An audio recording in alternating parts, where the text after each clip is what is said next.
आपल्यासोबत बातचीत करण्यासाठी या ठिकाणी शिवसेनेचे ज्येष्ठ नेते चंद्रकांत खैरेजी आहेत। खैरेजी, आजचा मोर्चा जर आपण पाहिला तर विराट होता, काय सांगाल आजच्या या मोर्चानंतर तरी निवडणूक आयोग आपल्या या मोर्चाची दखल घेईल का? निवडणूक आयोग हा बटीक आहे भारतीय जनता पार्टीचा, करेल का नाही करेल माहीत नाही, परंतु त्यांना अदल तर घडेल। सरकार येतं आहे, सरकार जातं, आणि त्यामुळे आम्ही वरतून पाहतो व्यासपीठावरून आम्हाला एकदम शेवटचा टोक पण दिसत नव्हता।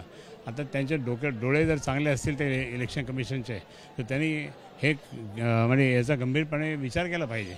तर नाही घेतला तर त्या ठिकाणी मी तुम्हाला सांगतो ना, सरकार कधी येतं सरकार जातं, पहा काय होणार नंतर मग। आणि हे आता जनतेला कळू द्या की हे खोटे मतदान करून त्या ठिकाणी कसे निवडून आले, आणि ज्यावेळेस आपण खरी परिस्थिती दाखवली, राजसाहेबांनी सगळं पूर्ण ते रेकॉर्डच दिले, पुरावे दिल्यानंतर सुद्धा जर यांनी काही केलं नाही तर यांच्या संख्येने मतदार दुबार नोंदणी आहे हे देखील स्पष्ट झालेलं आहे। स्पष्ट झालं तरी पण त्या ठिकाणी यांना काही नसेल तर कोण काय करतं ते पाहावं लागेल। आणि म्हणजे मी तर तुम्हाला सांगतो शेवटी मूठ हावरावं लागेल।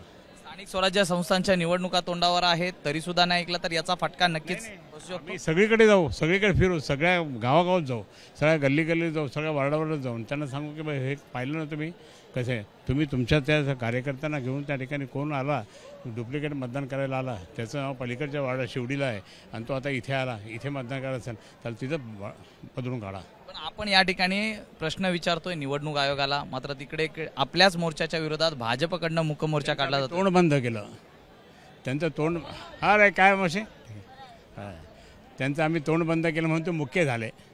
हां, दुसरीकडे आपल्या जिल्ह्यातले संजय शिरसाट यांनी देखील काल टीका केलेली आहे। राज ठाकरे आता सोयीनुसार आपले शिरसाटच्या पाठीमागे काय लागेल हे तुम्ही फक्त देवेंद्र फडणवीस यांना विचारा।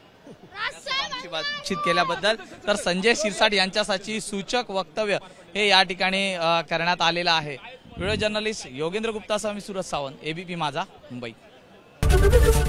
एबीपी माझा, उघडा डोळे बघा नीट।